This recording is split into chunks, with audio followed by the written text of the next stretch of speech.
What's happening, my beautiful people? My name is Mike LaBelle. Welcome back to the YouTube channel. Dirty Mike might be making an appearance here. We have our first real glimpse of FIFA 22 Ultimate Team gameplay between Tom and Tekkz, two of the best players in the world if we're looking at previous installments and success stories. That's important. We're going to see additional intricacies, and it also allows me to do some deeper diving, some breakdowns, because these are guys that look to also take advantage of every aspect of the game. That's what the pro level is often about, efficiency, and also playing not only FIFA, but playing that in particular title. You could be a good FIFA player, but you're trying to be a great FIFA 22 player. Are we on the same page? If you haven't dropped a like on the video, that would be amazing. I'm glad that we get to break down beta content because typically we don't. Can't talk about it, can't discuss it, can't hit social media. Now we got fair use. It's been uploaded to YouTube by EA. We're good to go. Clear, absolutely crispy. We got LASIK. My eyes are still watery, but it's been an overall fantastic experience. I think it's been nearly 2 years. Glasses have been retired. And comment below,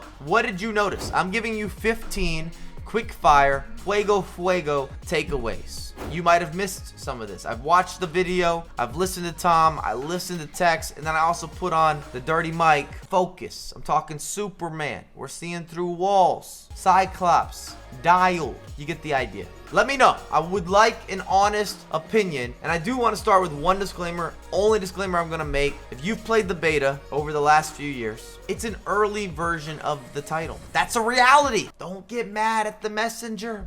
It is going to be far from the complete takeaway. And I'm not saying it's going to get better or it's going to get worse. I'm saying this is not the final product that you are going to be purchasing. And I'll link the original video if you want to watch this. It's 20 minutes long. I'm giving you the version that has the highlights. I'm putting things in bold, in large, super size me. First off, these are not final ratings. If anything, they're the ratings from last year. Throwing that out there. I know some people will take these as the done and the dusted. You shouldn't.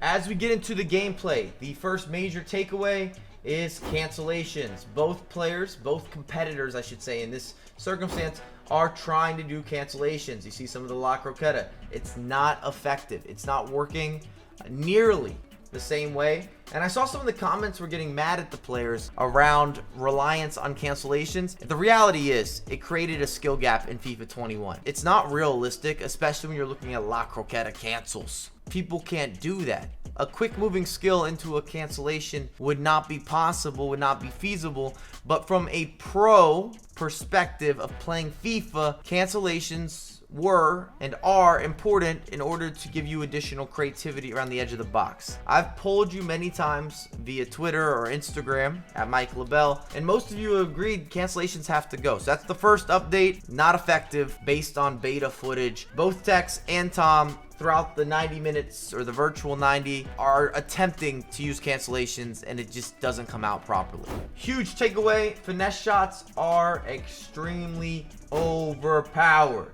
You see some of this build up here from Tom, and Tom is in the red. I know you're used to seeing Tekkz play in a red kit with Liverpool. If that throws you off, so be it, but that's what's happening here. You're about to see a finesse shot. You're also seeing the player lock, which I want to discuss as a separate kind of breakdown, but it's definitely going to be worth your time to learn it. You see Sterling, it's going to bounce back to him. Look at this angle for the finesse shot. Boom, and it flies in. Tom celebrates. Is that good? Is that bad? It depends who you ask, but there is no doubt that they are overpowered, and I can go through multiple examples. A couple goals in the first half, both from finesse shots, and Thomas said that he hasn't been playing the game. Insider scoop, insider trading, that finesse shots were too strong, and that's not complicated in order to balance. We've requested, or I've at least made a statement, that I would like long shooting to have more impact, but it wasn't necessarily about the finesse side. I need to have more of that knuckle. I want that power shot. I want that swerve. We really haven't seen that in last year's installment, and we'll see what the first next gen kind of looks like. Second goal in the first half, relatively similar. As you see, a bit of a sprint touch. KDB's looking to recycle. We know what this is all about. A lot of players sitting back. Look at the range on the finesse shot that's incoming here, though. The layoff, he's covered. Goalkeeper does a very poor job. Tom celebrates, he smiles, he laughs. Very arcadey.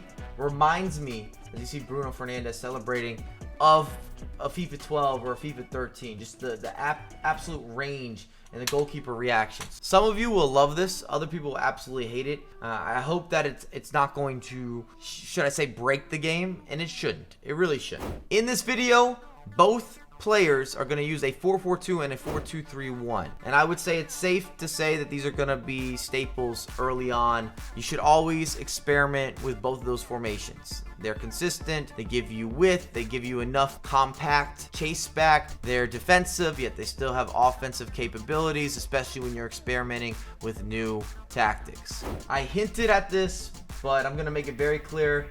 Player lock looks to be very effective. As you see the player lock used, it's going to allow KDB then to check the space, to make the runs. I believe in FIFA 22, if you did not adjust, you did not adapt in FIFA 21, this will become mandatory. It will become a requirement. And myself included, I wasn't great at it. Last year, I was kind of late to the game, and I wasn't amazing at implementing player lock. There are constant examples in this video, but here's another one. Just switches to Sun, allows him to once again come into space and manually be able to find that space versus relying solely on the AI. New passing animations, I'm gonna call this the double tap pass or the lob pass, and I'm not there. I don't get to see what's happening exactly with their hands and the execution of pushing certain buttons. We don't get a controller in the top corner, but I did notice a lot of passes throughout the video that have a little bit of a kicker. They got a little more oomph behind them in terms of having a little extra airtime, and they often look like this, where you're gonna have the ball, you see how it looks like a double tap there, and it finds someone's feet. Everything that I saw with passing and overlapping runs, at least from this gameplay in particular, there included a lot of these types of passes that were not necessarily on the ground. Halftime stat check. This is brand new to FIFA 22. As you can see, you have more options. You can see different breakdowns between, of course, the possession, shots, expected goals. We've always had some of the passing and some of the tackles, but you can really get into a lot more details. And if you're analytical and you like to have measurables, then you're gonna love this. And that's something that I've always felt is of high importance, high value. When you're playing FIFA, if you want to get better at the game, you need to review your gameplay, and you also need stats. Because often when you're playing, you have tunnel vision. You don't always see why you won or why you lost the game. You see the final result and you get into another one. Speed of play. We discuss it constantly. It's in comment sections. It's a topic that's reoccurring. I've had multiple discussions, live stream, different content creators and pro players that have came onto my channel. I've gone onto their channels. Where are we at with speed of play? My takeaway, at least from the beta, is that the game is not nearly as much around running. That first touch is important, that scoot and that boot, but I did not see a bunch of sprinting across the virtual pitch in a continuous motion unless you were on some sort of breakaway. You could see more of the build up and even the value of passing. And I'm not building that as a positive or a negative. I'm just making a statement on what I witnessed, is that both of these players were forced to include additional passing to unlock space, as opposed to spamming skill moves or sprinting for long stints. And I didn't see much bridge dribble. Did you? Driven pass quality. I noticed a decent amount of whippage on these passes. You see KDB. That's arguably a driven pass, but I feel this next pass from Fred, who definitely looks as if he's going to be overpowered to start the game. Boom. Quick movement. This is also the first cancellation that we actually see work. Were you seeing a fake shot cancellation? I know I talked about cancels not being effective, and that was the update to start the video. I stand by that. We're not seeing traditional cancellations like FIFA 21 whatsoever. This is also a fake shot cancellation. It's almost just another way to resurface. You can do this in multiple ways. The stop and the pop fake shot would work. Goalkeeper makes a good save. Ironically, the finesse shots that were let in seemed much more difficult and had longer distance compared to a couple of the misses that you're going to see in the second half. Another example of the driven pass, as you see Tekkz moving in, and this is going to be a first time driven pass. At least it looks that way. I can't help but reiterate, I don't have the inputs. They're not on screen, but look at how fast this pass comes in. Whoosh! And that creates a chance, of course. Goalkeeper makes the save, but that is moving. I'm going to watch that back. Here's the build. First time, and you see the turn from Sun. When I look at that, it definitely shows the impact that driven passes can have, especially between other intricate forms of build-up. with the slower passing or the overlapping runs, the 1-2s, the tiki-taka, and then adding in some of the new tactics. Goalkeeper movement. And my first impression, as you see, Mbappe is gone. I don't like this. Look how much the goalkeeper is moving. He's so fast. You see Tekkz celebrate. I'm going to rerun that because it's over the top. It reminds me of FIFA 19. We have the breakaway. Watch Tom's goalkeeper. So he scoots backwards. He's in the goal. Then he still has enough time to guess all the way over here. And then he starts to scoot back to the middle of the goal by the time that Tekkz finally takes this shot. That means he had 3 unique movements within seconds. He's out here looking like he's on the tightrope in the WWE. So that's not something that I'm interested in. I felt that it was, of course, an area that created a skill gap in FIFA 19, but it was so unrealistic. And that's also a title that I did not enjoy. It was too ridiculous between the flick ups, the time shooting, the goalkeeper movement, the volleys, everything happening from outside of the box, the lob crosses, the El Tornado. It just was a title that I really struggled with understanding from a logical or a practical usage rate or application standpoint. It no longer felt as if we were playing a football game. New tactical shifts, and this is our first look behind the curtain to a certain degree. If you've played the beta, then some of this you might be aware of, because we're seeing these players go into adding additional depth and the chance creation with forward runs and players into the box. I feel that this is important because as you're seeing the gameplay against each other, you are starting to wonder or contemplate, well, what are they doing from a formation standpoint? What are they doing from a tactical standpoint? What does this resemble? Because we often match what pros do, or you try out different tactical adjustments and setups and scenarios when you're looking at success rate via live streams or players that are grinding the game early on, or you're just looking for a general change. If you want to look through that, it is at the 12-minute and 50-second mark, which is on screen. I left that there on purpose. Pressing concerns. If you've seen any of my videos talking about FIFA, I don't like how reliant it is from a tactical standpoint. And I can't say for sure if this is because we have Tekkz pressuring, but his players are swarming, which reminds me of the last few years where it was almost a flip of a switch.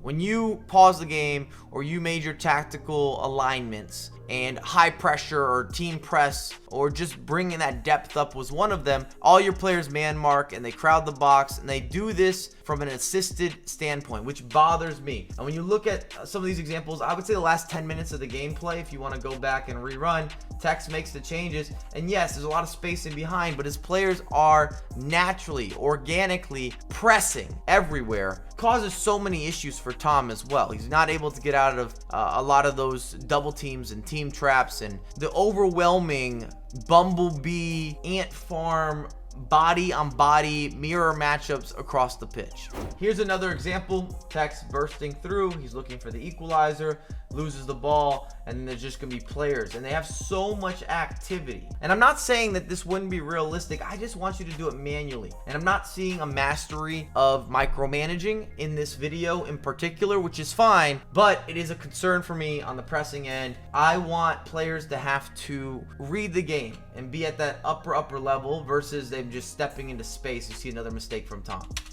Timing of runs, and you might say this looks like a leak out, but I do feel that the players in general, when you're looking at some of the build-up, you're looking for the additional movement, finding space, timing, rhythm, which has always been important in FIFA. In some years, it's been more important, or it's been a staple or a foundation in comparison to the other years. And the reality is, it should play a major factor. This is a typical release. Some of you will say, well, it's just a counterattack. It was off a corner kick. You also got Tekkz going for a lot of pressure. Poor chip finish. This seems like a fact. There's less skill move usage. Both these guys are two of the best in terms of being able to implement and have different forms of expression and creativity, especially someone like Tekkz, where that's always been paralleled with his gameplay. You're not going to see a ton of skills, and when they do come out, they're not as fast, which also means they're not going to be as effective. Can this change? Sure, but I just watched the full game. I'm not seeing a bunch of the skills, and a lot of you from a purist form did not want or do not want overpowered or to be overwhelmed by skill moves and have to learn how to combine all of them or have to get into a lot of depth with cancellations. Forced through balls. It is the beta, but this is something that would be very effective in FIFA 21, and I did not see the auto adjustment or the auto locking into space Many through balls were attempted between both players, but they really only worked if you had the space. We weren't seeing some of the missteps or significant space adjusters. And you might ask, what the hell are you talking about? In FIFA 21, I'm sorry to break it to you, but a lot of these through balls work because on the offensive end, it would auto adjust to what the defensive players were doing, how they were moving. Therefore, transitioning or transcending or making a bad decision a much better decision, often even a good decision, and taking that manual aspect out of the game, which is very upsetting, and also created a dynamic where you could just send through ball on through ball on through ball. You could spam them, open or not open. Last but not least, and I'd love to hammer this home, the beta is never the full game. I have never played a beta that resembled the full game completely. And I believe most of you watching, if you've had beta access, would co-sign that. However, I do feel that it's important to look at what are some of these shifts, what direction is EA looking to take FIFA 22, and I want your opinions. I can make a follow-up with your comments. Maybe I missed some different moments throughout the gameplay. If you want to highlight anything or timestamp it, by all means. But that's a good place to wrap up the video. Let me know what you think. If you want to interact with me on social media, at Mike LaBelle, but I have a lot more content coming out ASAP.